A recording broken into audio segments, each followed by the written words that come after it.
देखिए सी सेट को लेके थोड़ा सा समझ लीजिए।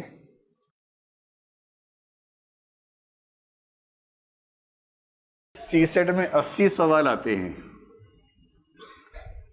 जब यूपीएससी पर भयानक दबाव बना तो यूपीएससी ने मान लिया, भारत सरकार ने मान लिया कि क्वालिफाइंग है और इसमें 1/3 सवाल आपको सही करने होते हैं, यानी कि 27 सवाल सही हुए तो आप पार हो गए।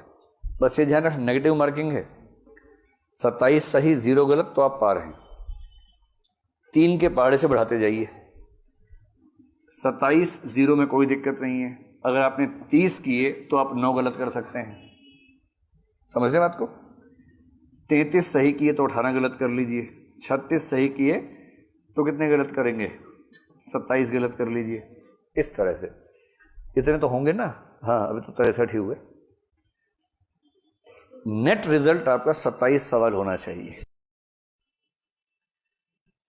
और यूपीएससी ने भी ठान लिया कि छोड़ेंगे नहीं हम। उनको चाहिए ऐसे लोग जिनका लॉजिक अच्छा हो, मैथ्स अच्छा हो, अंग्रेजी अच्छी हो। अंग्रेजी पर तो उनको लात पड़ गई तो बेचारे अंग्रेजी वाले सवाल नहीं पूछ पा रहे हैं। तो आजकल वो क्या करते हैं, इन 80 सवालों का जो ब्रेकअप है, मैथ्स में आमतौर पर 20 से 25 सवाल पूछते हैं, रीजनिंग में आमतौर पर 30 से 35 सवाल और कॉम्प्रिहेंशन में 20 से 25 सवाल।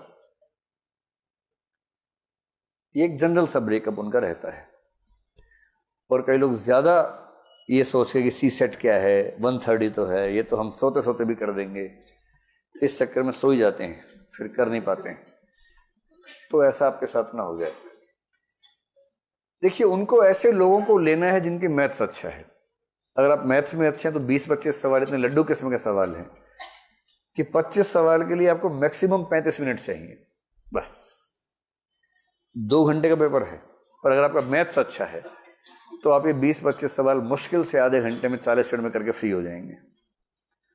अगर आपकी रीजनिंग अच्छी है तो ये 30-35 सवाल भी मुश्किल से 1 घंटे में आप कर लेंगे। यानी 1.5 घंटे के अंदर अंदर आप ये वाले 60 के आसपास सवाल कर सकते हैं। उन्हें दिक्कत उन लोगों से है जिनका ना मैथ्स अच्छा ना रीजनिंग अच्छी है। मैथ्स तो मैं समझ सकता हूं, किसी को अच्छा टीचर स्कूल में नहीं मिला इसलिए उसका अच्छा नहीं है ना। रीजनिंग तो रीजनिंग है, जो अगर हमारा दिमाग ठीक से काम करता है तो हम अभ्यास करके सीख ही सकते हैं। अगर किसी की रीजनिंग भी अच्छी नहीं है तो इसका मतलब है कि उसके इंटेलिजेंस पर डाउट है। और ऐसे व्यक्ति केवल कॉम्प्रिहेंशन का खेल खेल के सिलेक्ट ना हो जाएं, ये चिंता उनको रहती है।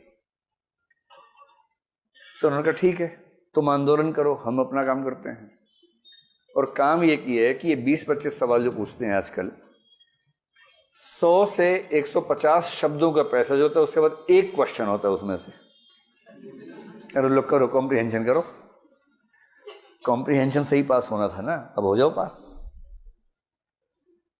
और जब 3 सवाल पूछेंगे तो करीब 200-250 शब्दों का पैराग्राफ। अब 200-250 शब्द पढ़ेंगे ऊट पटांग से अनुवाद किए हुए, उससे फिर 2-3 सवाल होते हैं। और कॉम्प्रिहेंशन में आप कितने भी अच्छे हो, आपको ये डाउट हमेशा रहेगा कि उत्तर सही है या गलत है। मैथ्स और रीजनिंग में डाउट रहता नहीं है। इसलिए मैं आपको आगाह कर रहा हूं कि अगर आप कॉम्प्रिहेंशन के भरोसे सोच रहे हैं कि सी सेट निकाल लेंगे तो ये मुश्किल है।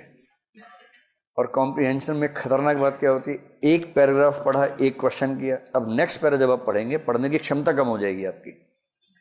लगातार नए नए पैसेज को पढ़ने में दिमाग हमारा काम करना बंद कर देता है।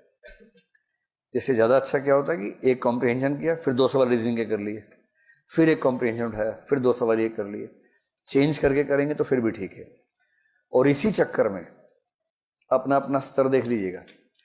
जिनको मैथ्स और रीजनिंग में कोई दिक्कत नहीं होती है,